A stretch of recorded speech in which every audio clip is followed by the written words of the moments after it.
Assalomu alaykum barchaga. Demak, bugun sizlar bilan geometriya 3-dars Pifagor teoremasini umumiy kanalda berilgan misollar tahlilini ko'rib chiqamiz. Birinchi misolga e'tibor qaratadigan bo'lsak, rasmda berilgan ma'lumotlardan x ni topishimiz kerak. Mana bu kesmani 3 ga teng bo'lgan kesmani bu yoqqa ko'chiradigan bo'lsak, mana bu 2 ga teng bo'lgan kesmani pastga qo'yadigan bo'lsak, bu yoq 2, bu yoq 3 hosil bo'ldi. Demak, bu tomonimizning umumiy uzunligi 5 bo'lyapti. Bu tomonimizning umumiy uzunligi 12 hosil bo'lyapti. Demak, x kvadratni topmoqchi bo'lsak, 5 kvadratiga 12 ning kvadratini qo'shganimiz bizda 169 ga teng bo'ladi. X topsak 13 ga tengligi hosil bo'ladi. Ikkinchi misolimizga e'tibor qaratadigan bo'lsak, pastdan aytayaptiki, shartida bu tomonga qarab A nuqtadan yo'lga chiqqan avtomobil bir avtomobil o'zgarmas tezlik bilan to'g'ri chiziq bo'ylab harakatlandi.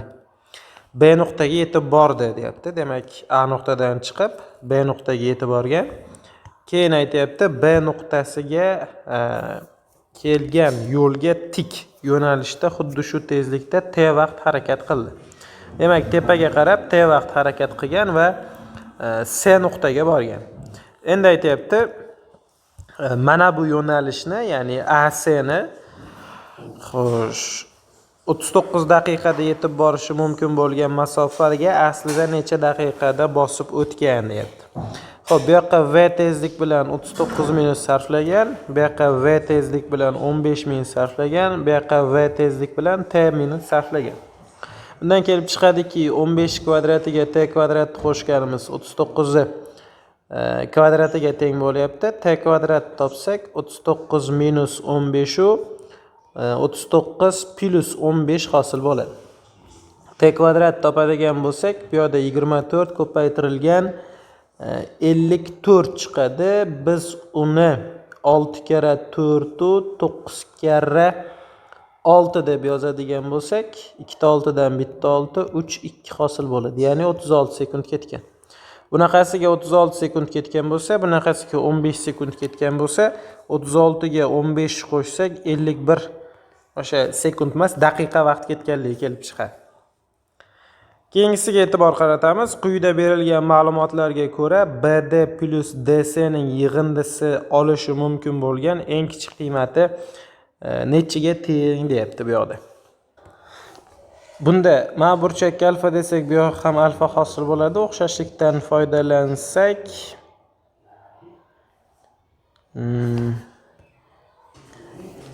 o'xshashlikdan foydalanadigan bo'lsak, bizda nima hosil bo'ladi? Mana bu yoq 80 taqsim 3 ga teng bo'ladi. Bu yoq 160 taqsim 3 ga teng bo'ladi. Endi buni x, buni y deydigan bo'lsak, biz x kvadratni 50 kvadratda qo'shilgan 80 taqsim 3 ning kvadrati deymiz. Y kvadratda 100 kvadratda qo'shilgan 160 taqsim 3 ning kvadrat ko'rinishda yozamiz. Ana endi tepadagi va pastdagini hisoblab bir-biriga qo'shsak bo'ldi. Tepadagi adashmasam 170 taqsim 3 hosil bo'ladi, pastdagi 340 taqsim 3 hosil bo'ladi. Ikkalasini qo'shib yuborsak 510 taqsim 3 bu 170 ga teng ekan. Bajon. Rasmda berilgan ma'lumotlardan foydalanib x ning qiymatini toping deyapti. Demak, mana bu joy, mana bu masofamiz 5 ga teng bo'ladi, bu masofamiz 12 ga teng bo'ladi. Endi diagonal 13 bo'lgandan keyin mana bu bizda diagonal bo'lyapti-da. 13 bo'lsa, bu yoq 8 hosil bo'lar ekan. X ni topish muammo emas. Ya'ni x kvadrat barobar 12 ning kvadratiga 8 kvadratini qo'shamiz. 144 qo'shilgan 64, 208 hosil bo'ladi. X topadigan bo'lsak 4 ildizda 13 chiqar ekan. Ya'ni 16 kara 13 208 ga teng bo'ladi C javobda. Xo'p, 5-misolga e'tibor qaratamiz. Bizdan x ni toping deyapti va shartida CD.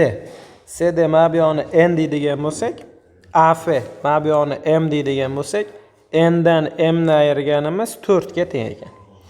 Xo'p, bu masofamiz 5 ga, bu masofamiz 12 ga teng bo'lsa, mana bu gipotenuzamiz 13, bu yoq m hosil bo'lsa, mana bu joy bizda 13 minus m hosil bo'ladi. Pifagor x kvadratiga 8 kvadratini qo'shganimiz 13 minus m qo'shilgan n ning kvadrat hosil bo'lyapti. X kvadrat plus 8 kvadrati mana bu ayirma 4 ni bersa 17 ni kvadrati bo'ladi. X ni topsak bu yerda 15 ga tenglik kelib chiqdi. Javob C variantda. 6-misolga e'tibor qaratamiz. Tomon 24 ga teng bo'lsa, mana bu bizda 24 ga teng degani, mana bu masofamiz qora bilan chizayotganimiz. Agar E bilan B ni tutashtirsak, menimcha gipotenuzani topish muammo emas. Ya'ni 9 ga 576 ni qo'shganimiz YB ni kvadratiga teng bo'ladi. Ya'ni 585 bizda YB ni kvadrati hosil bo'lyapti. So'ralayotgan joyi x desak, bu 12 ga teng bo'lsa, bu yoq ham 12 ga teng bo'ladi. Chunki burilgan-ku. 12 ning kvadratiga x kvadratni qo'shadigan bo'lsak, 585 chiqyapti. 144 qo'shilgan x kvadrat 585 ga teng. X kvadrat topadigan bo'lsak, 441 hosil bo'lyapti. X topsak 21 ga tenglik kelib chiqadi. Javob A variantda. Xo'p, bunga e'tibor qaratamiz. Bizdan x masofani toping deyapti. Bu yoq 12 ga, bu yoq 13 ga teng bo'lsa, mana bu masofamiz bizda 5 ga tengligi hosil bo'ladi. 3 ning kvadratiga x kvadratni qo'shganimiz 5 kvadratiga teng bo'lsa, x teng 4 hosil bo'ladi. Mana shu joyda 4 degan javob bo'lishi kerak edi, to'g'rilangan variantda qo'yilgan. 8-savol. A va B nuqtalarida turgan Barno va Muhammadali devorgacha bo'lgan masofalari mos ravishda 5 va 11 birlikdir. Bu ikki bola devorga tegish sharti bilan o'rinlarini almashtirmoqchi. Mahmud avval D nuqtaga borib, u yerdan A nuqtaga boradi. Keyin aytayapti, Barno esa devorga tegib eng qisqa yo'l bilan B nuqtaga boradi. Shunga ko'ra Mahmud Barno bilan solishtirganda necha birlik ko'proq masofa bosib o'tadi deyapti. Xo'p, e'tibor qaratamiz. Mahmud qancha masofa bosib o'tadi? Mahmud bu yoqqa keladi dastlab 11. Xo'sh, undan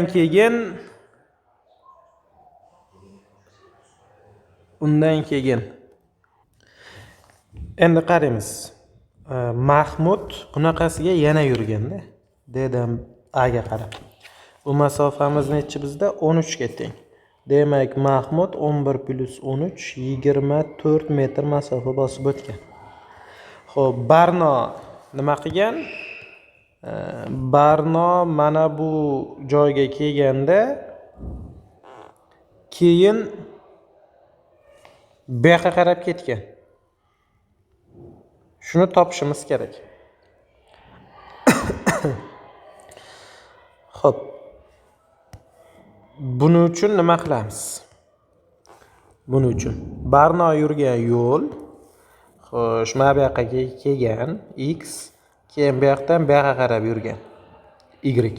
Buni topmoqchi bo'lsak, bitta bunda pastgacha xuddi mana bu masofa 5 ga teng bo'lsa, bu yog'ini ham 5 ga teng deb olamiz. Teng yo'lli burchak bo'lgandan keyin bu yoq ham x bo'ladi. Bunda tutashtiradigan bo'lsak, 5 birlik pastga tushgan bo'lsa, bu tomon 16 ga, bu tomon 12 ga teng bo'lsa, Pifagorga ko'ra x plus y imiz, ya'ni mana bu tomonimiz bizda 20 ga tenglik kelib chiqadi. Bu Barno bosib o'tgan yo'l. Farqini so'rayapti. 24 dan 20 ni ayirsak 4 ga teng bo'ladi. D javob. Xo'sh, 9-savolga e'tibor qaratamiz. 9-savolda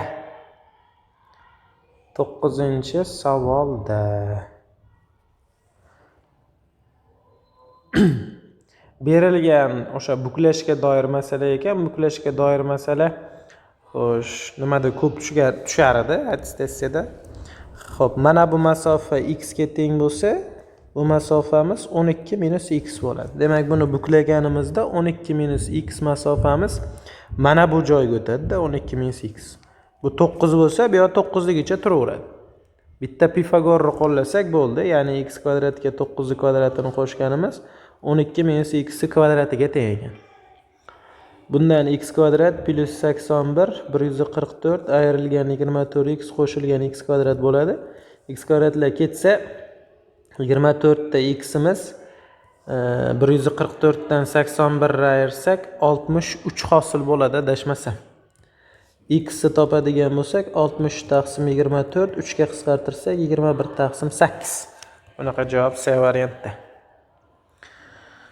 Xo'p, 10-savol 3 ta o'zaro teng kvadratning har birining perimetri 51 birlikdan. 3 ta o'zaro teng kvadrat deyapti. Demak, mana buni tomonini A deb olsak, bu yoq ham A bo'ladi. Keyin aytayapti.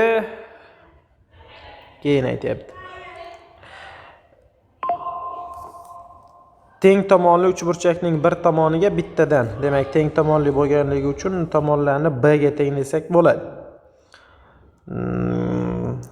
Qizil ipning uzunligi 64 birlik bo'lsa, kvadrat yuzalari yig'indisi nechaga teng deyapti. Xo'sh, nima qilamiz? Kelinglar, mana bu masofani biz C deb belgilaylik. Mana bu joyini C, mana bu masofani B deb belgilaylik. Mana bu joyi A bo'ladi. Har biri 51 ga teng bo'lgan teng tomonli uchburchakning